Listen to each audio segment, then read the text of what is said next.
You suck. But odds are not in the way you think you do. Hey, friends. Hope you're doing well and hope you've had a creative week. You suck. You completely suck. And I proved this. I don't know specifically about you, but I proved this with a group of people last night. My newest class for the screenwriting at George Brown College. This year, I've introduced a new exercise that I do with the students almost within the first half hour of meeting these people for the first time. I ask them, because we're going to be writing through this course, I ask them to write the absolute worst sentence they've ever written in their lives. I ask them to write a sentence that is cringeworthy, that you would be horrified to have to read out loud, to have people know that you wrote that sentence. And then I have them read it out loud to their classmates and to me.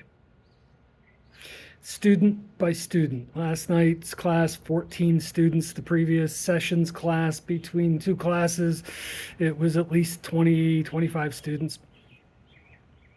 Each student reads their sentence. Sometimes it's only a fragment of a sentence. Sometimes it's a full sentence with complete thoughts. One case last night, the student said, I actually blanked, and so I have nothing. Of all the people that have done this exercise with me, the student last night who had nothing wrote what amounts to a bad sentence, in the sense that it's a sentence with no words. Everybody else wrote coherent sentences. Sure, they may have been random. Sure, they may have been a little strange. One student did manage to come up with terms that didn't feel like they normally would sit next to each other. And yet, I was able to enthusiastically come up with where that becomes the beginning of something. Nobody truly wrote an atrocious sentence. Not even something cliche and cringeworthy. Nobody was embarrassed, ultimately, to have expressed themselves, to have written something, and then had to share it with people. Sharing with people can sometimes make you uncomfortable. Some people are really self-conscious. They think they suck. They don't think their ideas are really worth hearing until they've worked on them forever.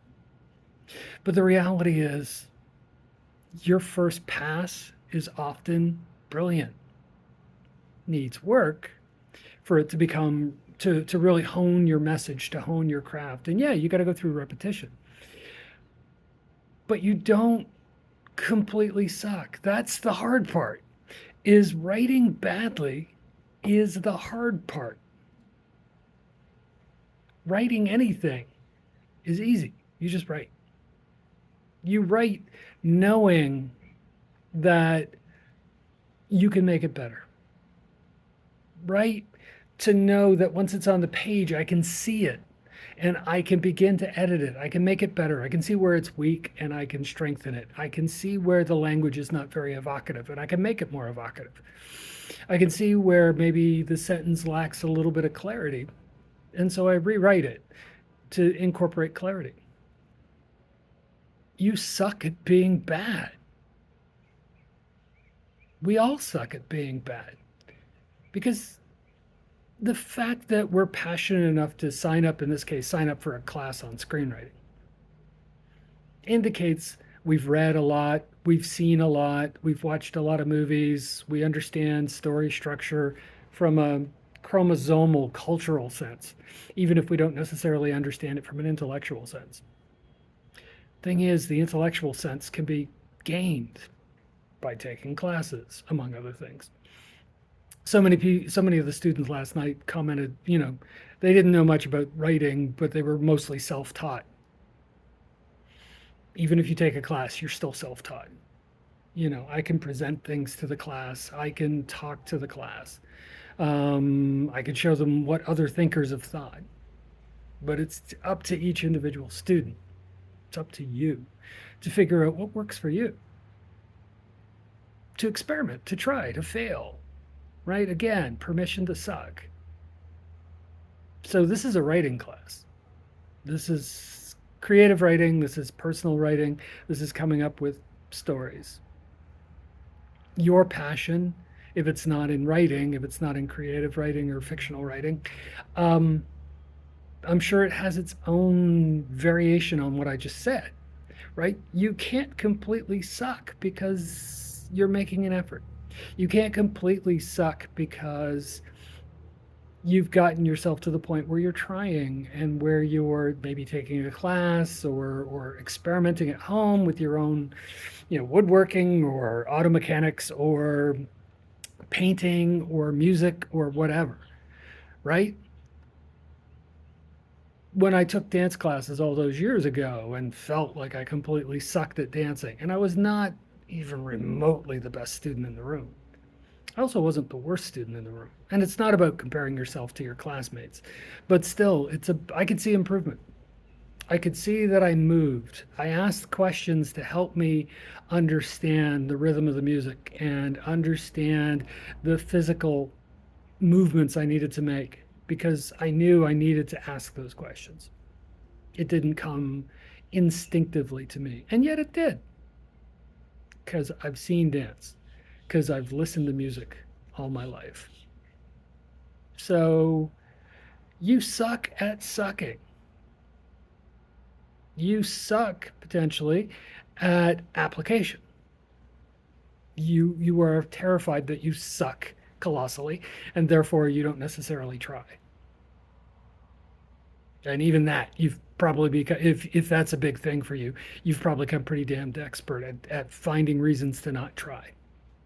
I've done that for a long time myself and in other things, right? I've given up on things, and that's fine too. You don't have to be even remotely decent or good at everything. But for your passions, I promise you, you do not suck. You require work, you require experience, you require trying, but you don't suck. Just the fact that it's passionate for you will prevent you from absolute suckage. You're going to be better than so many people because it's the thing that jazzes you. It's the thing you are motivated to invest in. Invest your time, invest your energy, invest your emotions, invest in a bulletproof vest to keep you from being terribly embarrassed. Part of what I do with this class is convince students they don't suck, or help them discover they don't suck is probably a better way of saying it, because I can't convince anybody of anything they don't want to be convinced of. And that's through enthusiastic empowerment. That's through joyfully finding the interesting elements of the sucking sentence that I had them write. Doing other experiments of writing, spontaneous writing, by having them look at 3 different photos that I've taken over the years and say, okay, pick one of these photos and tell me what's going on. And each one of the students came up with a story. In some cases, one student in particular came up with a story that incorporated all 3 photos, which was amazing because they're very different photos. Was it a good story? Not yet, but it could be. And the fact that they tried with 3 different pictures tells me that this person's going to be, they're going to write some interesting stuff because they're very gung-ho to try to incorporate multiple things, to see the challenge and take the challenge and run with it. If you're interested in writing, if you're interested in writing more and in storytelling more, I've got classes that are coming up over the summer. I've got Out of Our Minds and Onto the Page, which is sort of like a workshop that involves improv games. So you don't have to be an actor. You don't have to be funny. Improv games and writing exercises to get people to write spontaneously. It's not about having an outcome. It's not about having a story, a single story. It's about starting a crap ton of things, both on your own and in collaboration with classmates. So that's going to be taking place. It starts, if I remember, Saturday, July 26th. It goes from 2 to 4 in the afternoon at Sweet Action Theatre in Toronto, where I am not currently.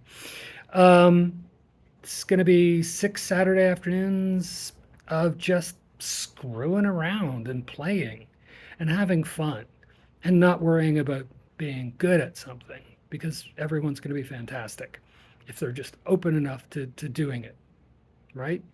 I've got another screenwriting class that starts in early June at George Brown College for those who've got a bit of a screenplay under their belt already and who want to workshop it, who want to have their classmates read their stuff and to hear their words spoken out loud, and figure out how to make improvements. And you'll get notes from me, and we'll talk about other aspects of screenwriting and filmmaking as well. Again, that starts June 4, although it may actually start the week after, which is Wednesday nights, 6:30 to 9:30. It's in person, so you do need to be in Toronto or the GTA. And I'll put links for both of those classes down here. And I'm going to be teaching other classes in the future. So keep paying attention to these videos or come check out my other socials. And remember, whatever you're doing this week, whatever you're doing this weekend, in the weeks to come, over the summer, into the fall, you suck at sucking. If this is something you're passionate about, whatever it is, doesn't have to be writing, doesn't have to be storytelling, doesn't have to be capital A art, doesn't have to be capital C creativity. If you're passionate about it, if it's your thing, you suck at sucking. And you probably suck at sucking if it's not your passion. But you're less enthusiastic about it, so you've probably got a bit less experience in it, or you got plenty of experience and it just doesn't do anything for you. God knows I have enough of those. So keep pressing, my friends. Keep pushing forward, keep pushing yourself, keep experimenting, keep trying, keep failing spectacularly. Go Wile E. Coyote on this thing. Slam into the cliff. Plummet. Maybe you'll figure out how to fly on the way down. And just like Wile E. Coyote, when you get to the bottom, you start to the next iteration and you figure it out as you go along. We're all self-taught. Take care. Have a great weekend. Have a fantastic week ahead. Be yourself, because that's the thing you're best at. We want to meet you, which also means leave a comment and follow this and share this video with people who need to hear this message. Take care, my friends. All the best.